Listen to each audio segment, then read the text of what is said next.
Clinton, you told some Black Lives Matter activists recently that there's a difference between rhetoric and activism, and what you were trying to do was enforce law or get laws passed that would help what they were pushing for. But recently at the University of Missouri, that activism was very, very effective. So would you suggest that kind of activism take place at other universities across the country?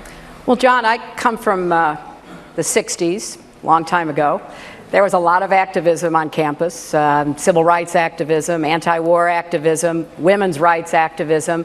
And I do appreciate the way young people are standing up and speaking out. Obviously, I believe that on a college campus there should be enough respect so people hear each other. But what happened at the university there, what's happening at other universities, I think reflects the deep sense of concern, even despair that so many young people, particularly of color, have. I recently met with a group of mothers who lost their children to either killings by police or random killings in their neighborhoods, and hearing their stories was so incredibly, profoundly heartbreaking. Each one of them, described their child, had a picture, the mother of the young man with his friends in the car who was playing loud music, and some older white man pulled out a gun and shot him because they wouldn't turn the radio down, or a young woman who had been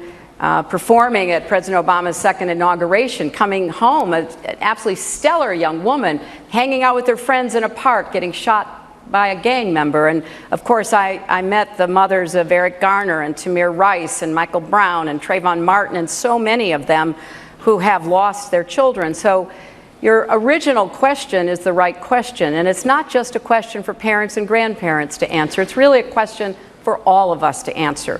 Every single one of our children deserves the chance to live up to his or her God-given potential. And that's what we need to be doing to the best of our ability in our country. Over to Kevin Cooney.